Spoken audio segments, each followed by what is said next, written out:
Greetings everyone and welcome, my name is the Hoostman and today I bring you my top 4 assault rifles in Black Ops 3. Charging in at number 4, I bring you the ICR-1. Now this is a very interesting weapon in my honest opinion. The reason I say that is because it came as a surprise to all of us on launch day. What I mean by surprise is, firstly, if you played the beta, we now know this was not available during the beta. Secondly, I'm surprised by how good it is. But am I surprised that a gun of its style is in the game? No, not really. Because we have seen this classic style of assault rifles, the low recoil, moderate damage style, in the whole franchise, in all the games basically. For example, the M4 carbine from Call of Duty 4, the ACR from Modern Warfare 2 and 3, and let's not forget the Commando from Black Ops 1. The recoil on this gun is not noticeable. At short to mid range, they're very powerful shots. You'll be finishing enemies off and sending them to noob heaven all day, every day.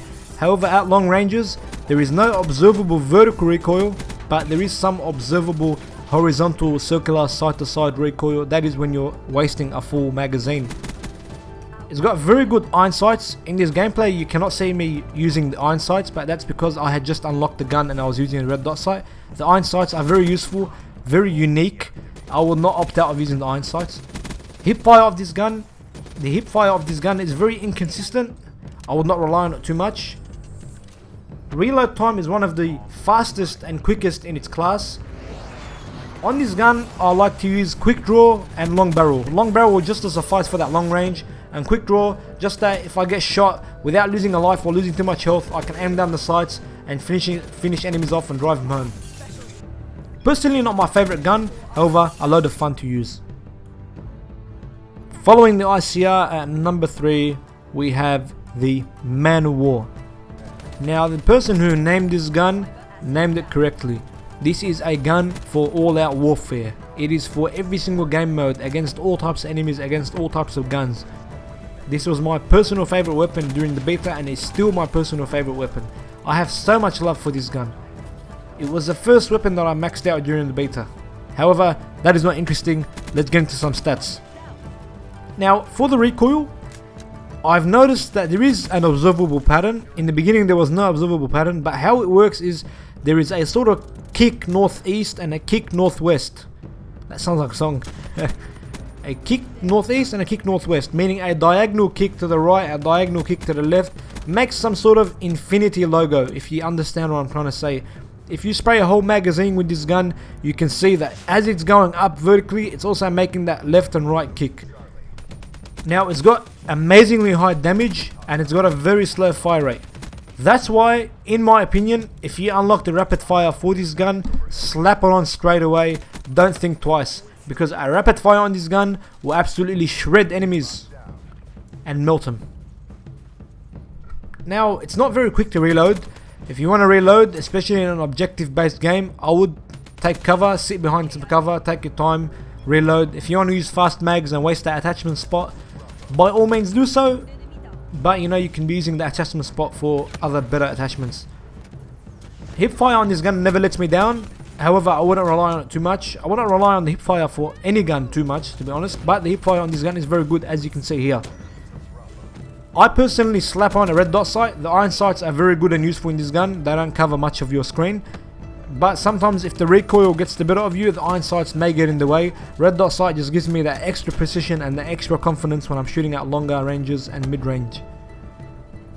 I like to slap on quick draw on this gun because, as I said, it has a slow fire rate, so you want to be quick to aim so you can get your shots in. And if you put a high caliber on this gun, I can assure you, I confidently say, you will kill people with a headshot with 1 bullet, 2 bullets or 3 bullets at mid to long ranges.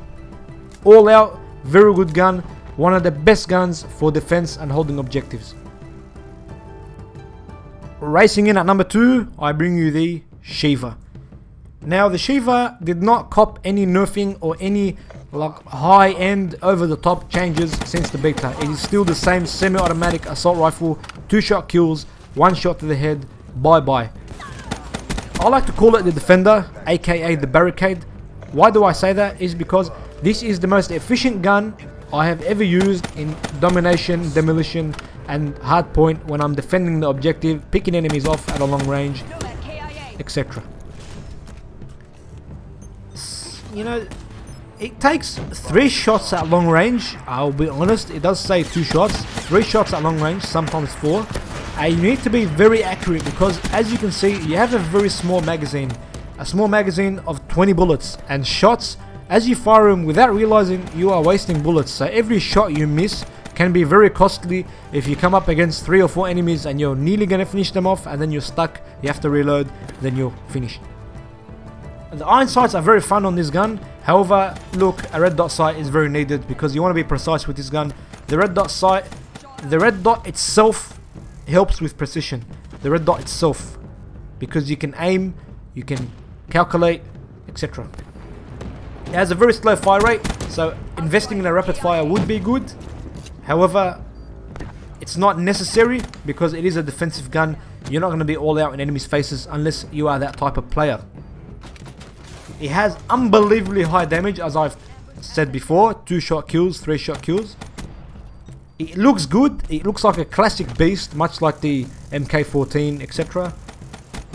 However, with this gun, let me stress that you need to be quick and you need to be accurate. Hip fire with this gun, don't do it. Always aim down the sight, do not miss bullets. It can be very costly to miss bullets, especially in a game of demolition. It could lose you the round. The Locust has better hip fire than this bloody gun. You gotta have a nice trigger finger, you gotta be quick on the mark. With this gun, all I can say is slap on a high caliber, slap on a quick draw, and go all out against the enemies and have some fun. Taking that golden #1 spot is the ultimate KN44. Now, a lot of people may be thinking, bro, I was waiting for some heavy, hectic choice. Why are you giving me the first assault rifle as the #1? Well, let me justify that for you. First of all, I love this gun. So, love in itself is a strong enough power for me to name this gun as #1. Second of all, you get this gun very early on, and this gun shreds. It's got very good damage output, very good fire rate, its iron sights are perfect, and I am an AK-47 enthusiast. So this is the closest thing that comes to the AK-47 in Black Ops 3, so I'm going to use it and love it till the end of days. I like to use long barrel on this gun because the recoil on this gun gets a bit crazy, especially at long ranges. The recoil is a very strong vertical recoil. It's got a very strong kick to it. So long barrel means you have to use less shots at longer range and you can pick enemies off quicker. High caliber on this gun, again, 1-shot, 2-shot kills, smack them, send them home. Quick draw, essential. You know, you're going to be coming up against submachine gunners. You want to aim quickly, get the gunfight done. You don't want to die from the first stage. Laser sight works well with this gun because the hip fire is decent, better than other guns. However, again, very inconsistent. You cannot rely on hip fire of assault rifles in this game. Look, man, all in all I can say is the fact that this gun has high damage output, the fact that it's got a good fire rate, the fact that you get it as your first assault rifle and it can contest all submachine gunners and all types of weapons and is useful in all situations, I think it deserves that #1 spot. Well, everyone, to conclude, if you enjoyed this video, give us a thumbs up. If you want to see more of my content, hit that subscribe button. And as always, let me hear your comments and feedback in the comment section below, and have a good day.